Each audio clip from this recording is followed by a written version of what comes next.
Welcome to the Vine Resources Podcast Show with your host, David Lawrence. Welcome to another edition of the Vine Resources Podcast Show. Well, today's guest, I'm delighted to say, is Bruce Pon. Bruce is the founder and CEO of a company called Ocean Protocol. Bruce, thank you for joining me. It's my pleasure to be here. Well, I'm really excited to find out more about your business because it's really at the cutting edge of what's going on in the world right now. Why don't you share with our listeners a little bit of background about yourself, Bruce, and also about the business, Ocean Protocol? Excellent. Sure. Myself, I have been working in the blockchain space now for, I think, 7 years. And before that, I built banks around the world, particularly in Eastern Europe and Asia. Building on consulting experience even before that. Yep, fantastic. What was prior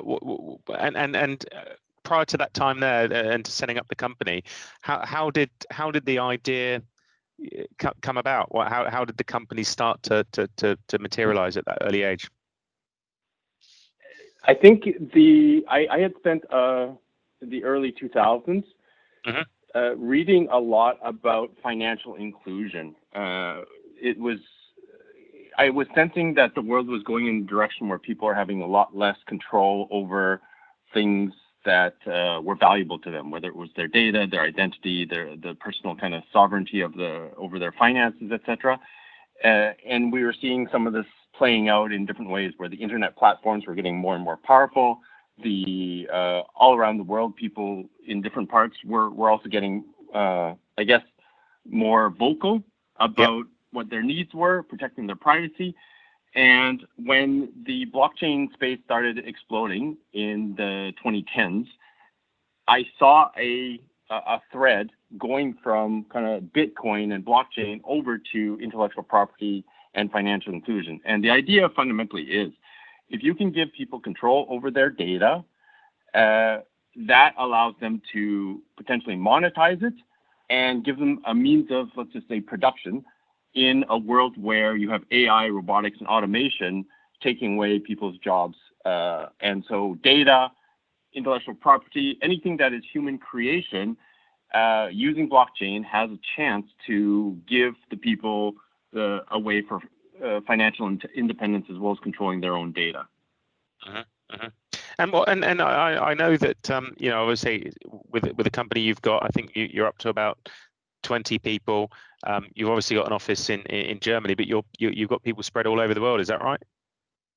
Yeah, the company is actually based in Singapore. It's a non-profit foundation, and that was where we started from. But we have people from all over the world, including Germany as well as other parts of Europe. So how did that journey begin? Taking that to a non-profit. Where was the decision in that? How did you go about setting that up, and what were the challenges you had to overcome? The corporate structures in Singapore allowed for this type of corporation to be set up the easiest.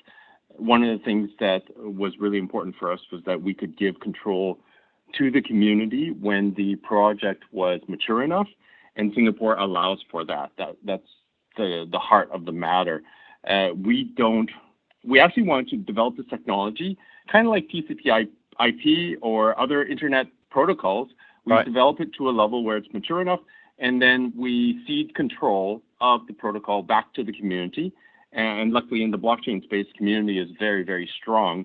And so we see a path where the founders, myself, as well as the rest of the team members, are able to let the community decide which way this protocol goes to. And so that's something that is on our path, and we're really excited about.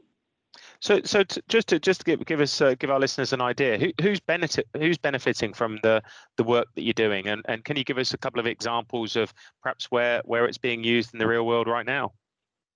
Sure. The point of what we're doing is to give everybody who is an internet native the ability to take control of their data and their intellectual property. That's at the heart of Ocean Protocol. So whether or not people are aware of Ocean Protocol or not, we're building it so that people do have kind of the tools and the access to start managing their data in a way that an individual can act essentially like a corporation by kind of monetizing their data, selling it, and doing things that I guess if we use an example like the internet, before the internet, so let's say pre-1990, as an individual, it would have been very rare for you to, let's say, self-publish a book or have a blog where you're sharing your ideas with the broader world that other people could action. So when you look at someone like Warren Buffett, he wasn't really discovered until after the 90s when people started understanding his ideas. Many of the internet publishers weren't, the individuals or brands that have started up weren't able to be kind of recognized until you had a platform like the internet. So that's publishing. But we're heading to a world now where AI, robotics, and automation is more and more dominating, and they need data. They need data from individuals, they need data from companies, and they need governments from governments in order to function properly and be accurate. We have it. We as individuals all have that data. And Ocean Protocol is a very simple, thin kind of technology like TCP/IP, which essentially allows for internet emails to pass from person to person.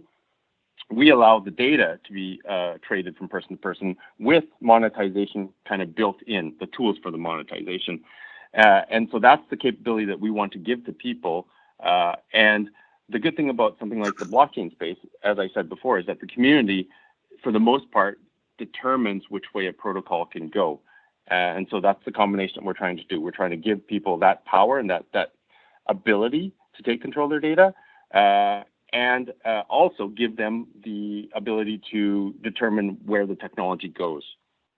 And thanks for that. And how would your community and how would your everyday person on the street, how would they benefit from that? And what is the developing platform enable them to do that? So if you look at kind of what the Microsoft operating system did for computers, like dumb IBM computers, this is what Ocean Protocol is going to allow people to do with their data. It's essentially an operating system that allows people to build different applications. So we ourselves, Ocean Protocol, we build that core technology that enables applications to be built. For that, you would need developers, thousands of developers building different tools and functions that allow people to actually then start taking control of their data. So just like people were able to build thousands of different types of software applications on top of the Windows platform or on the iOS mobile platform where you have millions of apps, we see the same type of potential for Ocean Protocol, particularly for the AI data area. Got it. So, I mean, and maybe I'll just go back on this point, Bruce, because I'm just trying to understand what your thought process is. But you've decided to take the decision to go through that for not-profit company, because of some of the reasons you said in Singapore. But equally, you could have taken this on a commercial journey in another country or however you want to do it. I'm just trying to understand where did that decisioning come from for yourself? I think one of the core principles and the reasons why I set up this kind of idea with the group that I am with is that the internet platforms, I think everybody, it would be hard to find people who disagree with the statement that Facebook, Google, Apple, Amazon, all these large enterprises, that they would disagree that these companies have amassed too little power, that these companies do not have an influence on our society that is outside to, of course, the number of people and the spread of where they are. So, for instance, Facebook can influence elections across the world for people who have zero control over it. So if you look at Myanmar or India or other places, Facebook has inordinate amount of power. Google has information from all over the world, and they're regulated in America. Most people in the world do not have the ability to have any say in how Google is run.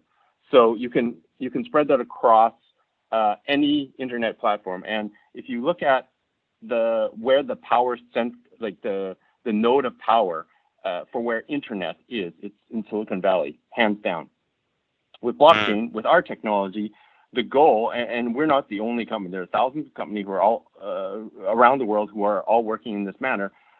We see that blockchain technology, the stuff that we're doing, particularly at Ocean Protocol, is not US-centric. It's built for the world. So we have equal parts of Asia, Europe and Africa, as well as North America and South America, each having a role to play to ensure that the technologies that are now being developed are not centric to one geographic location or economic power. That is really helpful. Thanks for sharing that. I mean, it's a bit like David and Goliath at the moment. Then it sounds like, and how do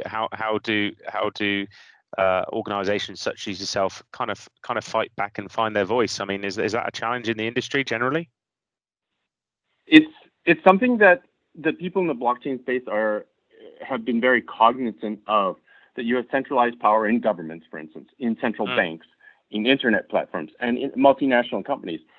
Every jurisdiction is struggling, and as well as individuals are observing that people are struggling with the globalization that has brought both benefits, but has also and given people power and new capabilities, but has also taken away certain powers and capabilities that we might have had more control over in the past. And blockchain is about equalizing that power in a way that is kind of individual-centric, that gives individuals kind of sovereignty over their finances, their identity, as well as their data. And so Ocean is trying to play a key role in the data aspect. Brilliant. Appreciate that. Now, I've asked you a lot of stuff there. Thanks. What I'd love to know, though, what is a typical day in the business looking like for you right now? Tell us, what are you getting up to? What do you do? So an ideal day for me is starting out by looking at the product, working with the engineering team, understanding how they're doing on the product roadmap. We've been on this journey now for 3 years, at least, and even before that, another 4 years, and thinking through many of the concepts and understanding the policy impacts of what we're doing. And so ideally, I spend time working on the engineering roadmap. Then we go into the community and the partners, so people who are trying to adopt the technology and understand what their challenges are.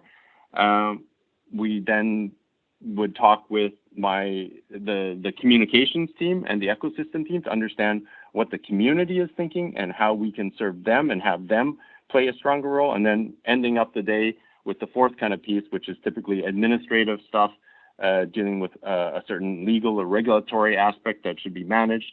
And so those are kind of the four things that would make a perfect day if I had, let's say, 10 hours. So product, then partners and customers, dealing with how we're doing with our community, and then ending up with administrative aspects like legal, tech, etc. Understood.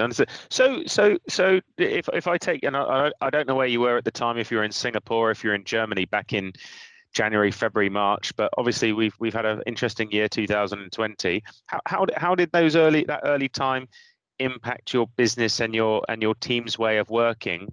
Could you tell us a little bit of insight about that?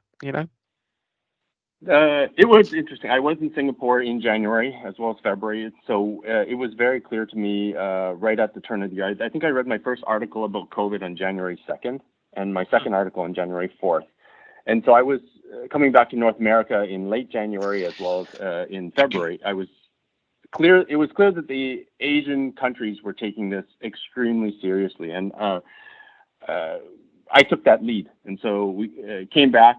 We started preparing the team already in February for a potential remote work. And I believe, if I recall the dates correctly, I gave notice to the team already, I think around the 20th of February, saying we may need to do a complete remote work where going to the office would be optional. And I believe by the first week of March, I think the 2nd of March, we made that decision and we said, all right, everybody, full measures. If you go outside, we ordered masks for the entire team. We had sanitizers. We had everything ready to go already on March 2nd. So when it started spreading and acknowledged to be spread in Europe, we were already remote. So you're ahead of the game. We were very lucky. We had the foresight from Asia and that experience, and we have been very blessed and grateful that there are no direct team members that were affected so far. That's great. Well, and how has it been? I mean, what's been the good, and what's been the things that you miss or the team miss? What's been the positives from it, and how's it impacted your thinking of the ways of working going forward? I think the team has found better. It's been easier to have clarity having people working from home or remote or different locations. There are some team members who went to India, Egypt, or back home, let's just say, because they wanted to spend time with their family. And that allowed people to kind of hunker down. We all hunkered down for at least 6 weeks, depending on where we were in the quarantine situation, and maintain a focus on what we needed to deliver. So for most of 2020, we have been hands down delivering on our technical roadmap. We knew that this year was a building year. Next year is kind of an adoption year. And so this has given us a very good chance to remove distractions, focus on what we need to build, and build it. Of course, what's missing is that human contact, the ability for us to just have interactions, ideas flowing in the hallway. That has fallen away. And so we have to be a lot more formal about whatever it is that we need to do, the culture, the planning, etc. And so every month we have a planning session that's a full day long. In between, we try to have sync-ups, so we have at least 2 sync-ups per week for the entire team, and that's kind of the way it's worked. The advantage of what we're doing now is it kind of sets in stone the fact that we are building for an international audience, and we can now hire internationally without regard for a geographic location. We do have still time zone issues when people are traveling, etc., but that's with any organization. But the catchment area, if we're hiring, is much broader. It's not purely in Singapore or Germany. It can be pretty much anywhere in these time zones, and that gives us a great kind of chance to get the best talent. Absolutely, that's great. And going back to that point, a vaccine hopefully here's next year. It's going to take some time to go through the world. Things will get back to a similar way. But how do you see it now working and operating? In the future for you, how do you see your teams and dynamics? I know you just touched on it there for a more global remote team, but do you see that office coming back? Do you see those sideline conversations in the corridor coming back into your business? I think we've all gotten used to Zoom meetings and working remote. I think that previously there was a lot of conferences in the blockchain space, probably 3 or 4 per week around the world, and that was. In some ways, it took a lot of time and effort and energy for a lot of people. Now that's gone. And we've seen the flowering of technology in the space where people have the only choice but to work and promote this technology and less conferences, etc. I think that's a good thing. And I look forward to that moving forward. Most of the people in the blockchain space, I wouldn't say most, but there's a tendency for more introverts in the space who are oriented to computers, coding, that type of thing. And so it's been a boon for that type of personality. But we also have heard of, people who are definitely more extroverted, who like going to conferences, like getting out and pressing the flesh. It's difficult for those people naturally. Yeah, that's a great point.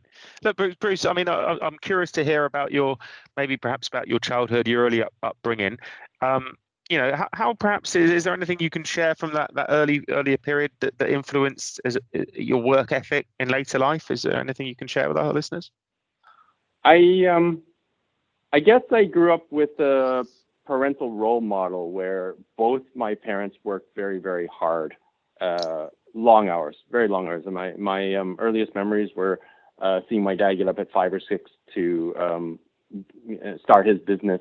And then it would typically end in the evening at 11 or midnight with, helping my mom doing cleaning up and organizing various things. My parents were building a business when I was very young, and so I saw that hard work. Actually, when I was young, it was I saw all that hard work, and I said, I'm never going to do my own company. It looks way too hard. And lo and behold, I'm now I built a couple of companies now, or I'm in the process of building a couple of companies. I've done exactly what my parents did, which is be an entrepreneur. And so I guess that on one hand, I saw hard work and I wasn't scared of it. I've seen what entrepreneurship can do when you control your future and you have it in your hands. And I'm very grateful for that. Yeah, that's fantastic. Tell us about the perhaps a piece of advice, if you could share with someone who's going through tremendous business change, and this year has certainly been that for many companies. But what advice one piece of advice would you share? Be a participant, I think makes sense to me. It's easy to be in the flow and let the externalities of the world kind of nudge you from left to right. I think the best way that you can have a sense of control is to be actively participating. Whatever you see, wherever you want to go, whatever inspires you, take the bull by the horns in some way. Be an active participant, because something like COVID, nobody could have foreseen this. I mean, yes, of course, there were books about pandemics in the past, but there's nothing that I think anybody can agree, like everybody can agree that there's nothing that we could have foreseen like this hitting the hotel, tourism, the work from home, professional, everything, schooling. It's just absolutely kind of changed our perspective on what could happen, as well as given us a perspective on what's truly important, which is your friends, your family, taking care of each other, and the common good. And I hope that is one thing when we look back in 30 years that we can all say, yeah, that was a time where we could come together and understand what's really important in life. Yeah, great point. Great point. What I'm interested to know what excites you in the industry right now, and what does the future look like? And I'll add a caveat onto that is, how does the everyday man on the street benefit from the technology that you're building? What's it going to look like in a couple of years' time? I'm really excited for the possibility. We've always talked about having people control their data, having a certain amount of say in what happens. And we have that ability now. So if one of my kind of recommendations to people is participate, be a part of it, we're now giving people those tools. So if people have ideas that they want to share, internet gave them the tool to do it. There's no way that you don't have the tools to talk about your idea because of the internet has given you that voice. Ocean Protocol, it's my deepest hope that people are able to find ways to own their data. If they want, they can monetize it, but at the very least, they can say who gets to use it, how they get to use it, and for what purpose. And that's what I want Ocean to be a force for good for. For the everyday person who is looking to start controlling their data, or maybe not even be aware of it, my hope is that there are new internet kind of tools that are built that make them aware of that. And we can have every individual on earth, all billion at this stage, knowing that this is a possibility instead of it just being some theoretical thing that people are talking about. Brilliant. Tell me, Bruce, you've got such an interesting story. What kind of people are you looking to connect with? Who do you want to build relationships with?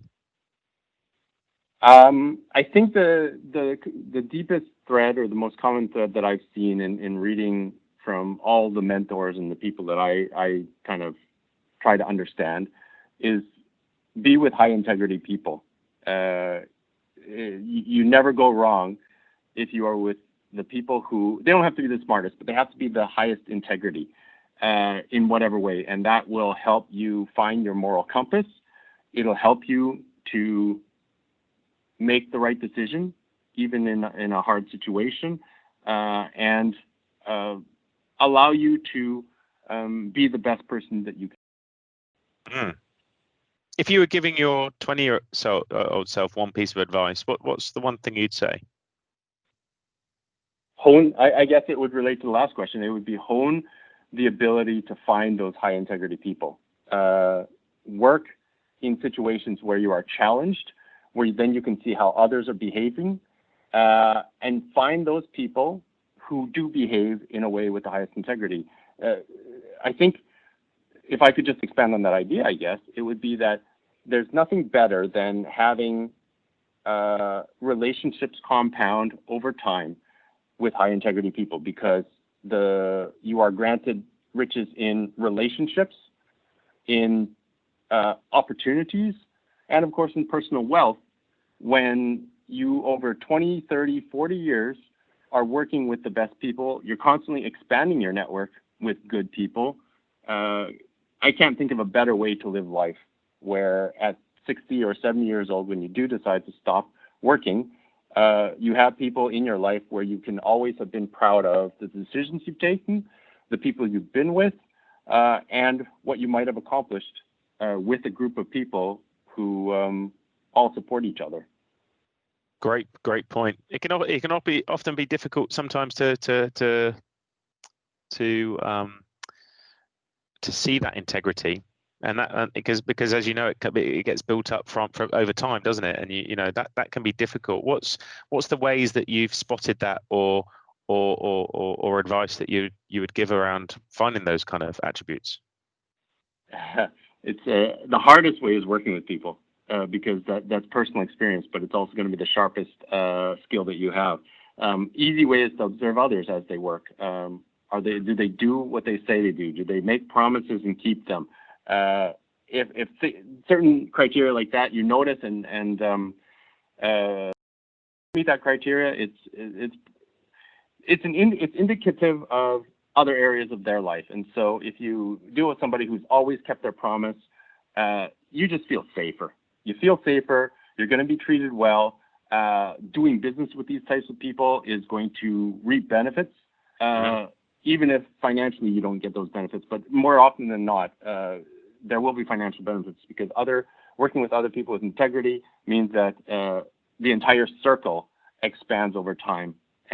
It's just a great thing to see. And now that I've been working now almost 30 years, it's more and more proven every single day. Brilliant. Bruce, thank you for joining us.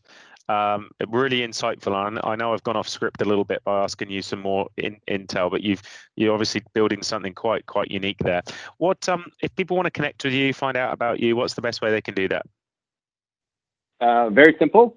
oceanprotocol.com on the internet, or on Twitter, Ocean Protocol. These are kind of the two best ways. We have an awesome blog where we release content probably once or twice a week, and explain how people are going to be able to take control of their data in a new economy.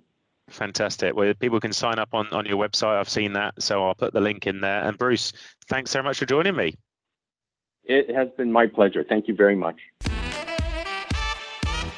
We really hope you enjoyed the podcast today. If you want to listen to more exclusive tips and life lessons from our guest, go to the resources page at vineresources.com.